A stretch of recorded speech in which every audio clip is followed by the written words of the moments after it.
Peace and blessings, everybody. My name is Gerald Childress, also known as Hassan, also known by the street name Shooter. And today I posted a post this morning, and it was in short saying that we have to reach a point to where we stop blaming people for the things that happen to us.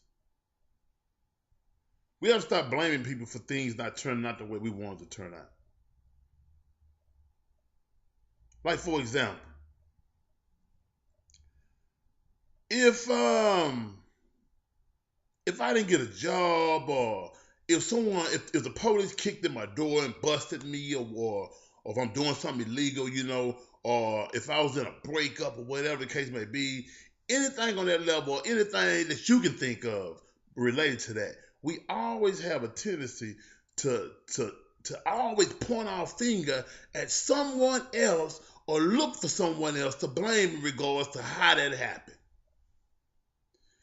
If the police kick in my door, I don't immediately look at myself and say, this comes with the game, I'm doing something illegal, eventually this was going to happen. I immediately try to find out who snitched on me, who told on me, who got the laws in here. I'm not snitched on myself. I'm doing something illegal.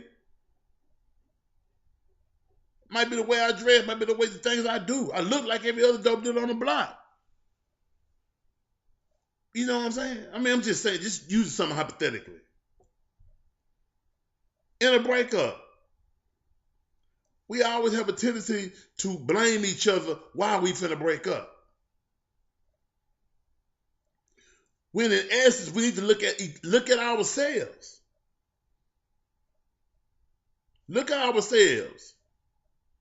At the end of the day, yeah, we might not be for each other, and this is why we are where we are. This is why we are at where we are at in regards to the breakup. But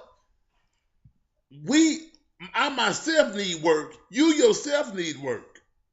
I'm gonna look at myself. You look at yourself.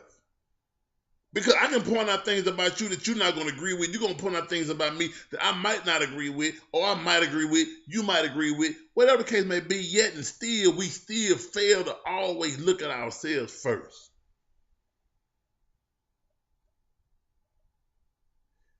The point I'm making when I said that nothing can happen to an individual but what you allow it to is that you always have a choice in the matter. Your mind or your decision always play a part in the matter. Even if someone breaks in your house, there are extremes and maybe exceptional circumstances. But I think even under them circumstances, because I haven't given it really a whole lot of in-depth thought, even in them circumstances, we play a part in the matter. We are that someone was broken into our house maybe for a number of reasons. Maybe because we allow too many of the wrong people to come in. Maybe we allow too much of what we have in here to reach out there. Maybe because we didn't put alarm on our house. Maybe because we didn't put the right kind of alarm on the house. Maybe it could be a number of things.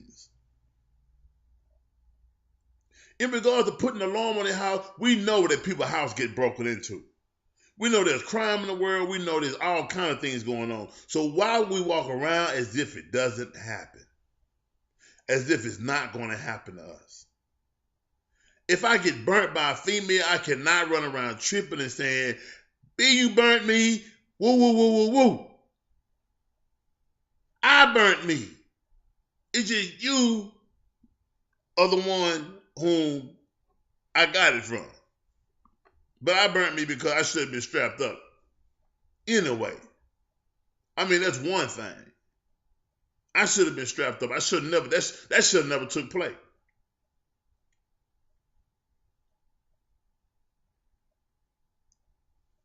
The point I'm making is this here. Without just going really in debt and trying to make this real extensive conversation, we just have to learn how to be more responsible for us and our decisions that we make.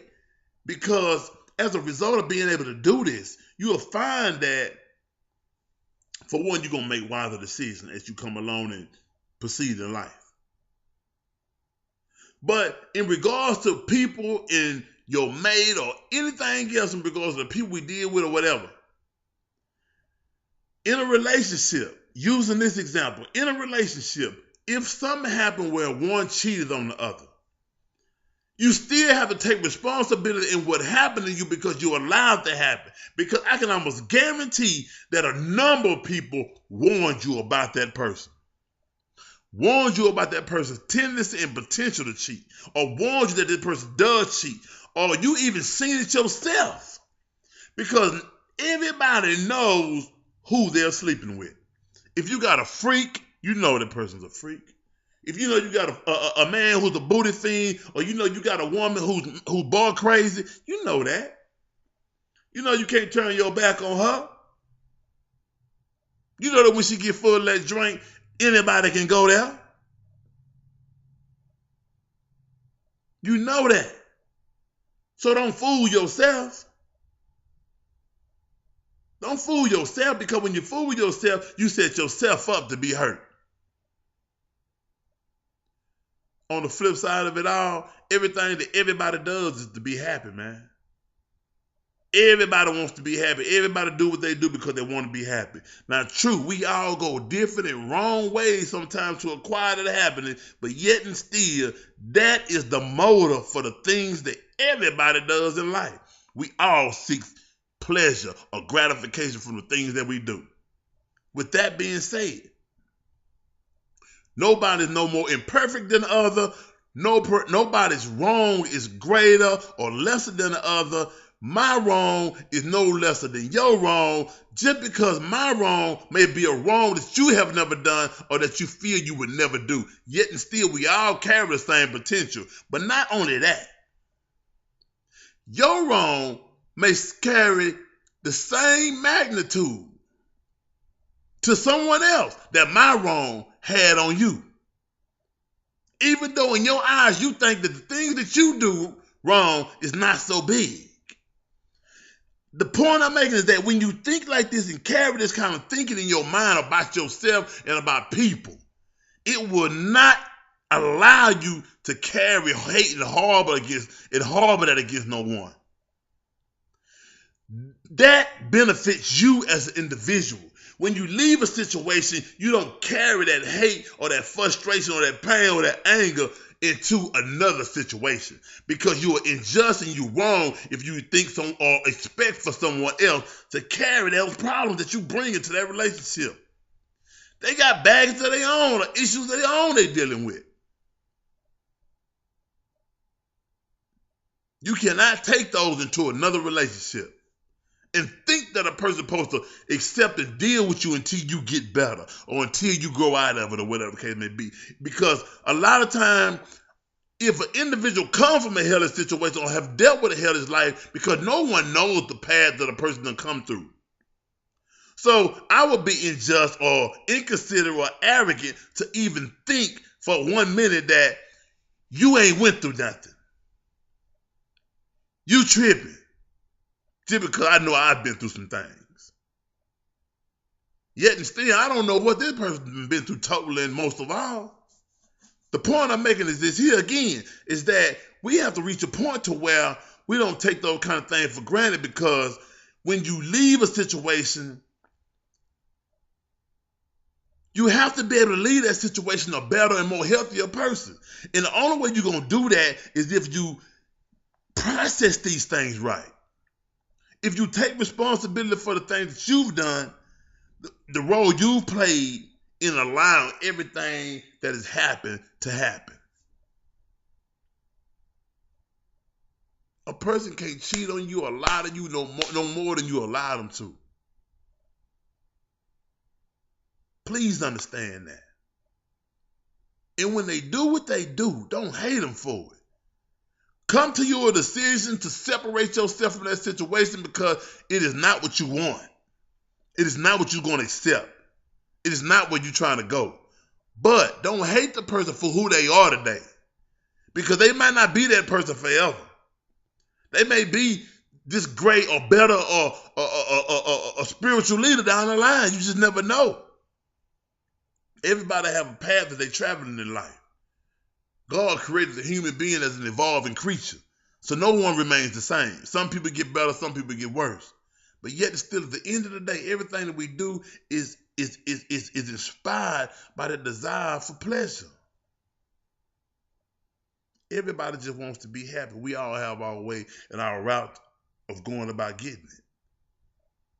And no one is perfect. We're going to make a bunch of mistakes. Therefore, no one's way of going about getting it is no more right or no more better than the next person's way or right, way or route, just because we may disagree in it, or disagree with their route, or agree with someone else's way of doing something.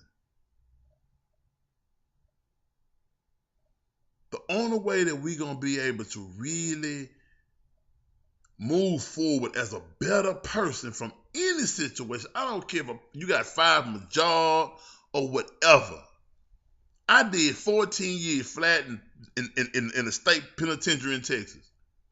The only way I can leave that situation, not angry or tripping with the world or tripping with people who fell off of me or people who wasn't doing what I felt like they should have been doing, is taking responsibility that I put myself there, and I could not expect for no one to put their life on hold or sacrifice more than they was willing to sacrifice for me while I was there.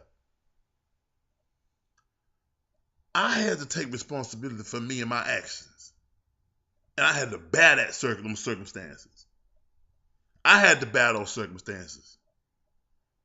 So with that example being made, everybody has a prison that they're coming from, or a prison that they're in, or a prison that they're going to. And I'm telling you, man, if you do not deal with that situation right, you will come out of it a worse person, not even realizing it, and not hurting nobody but yourself in the end.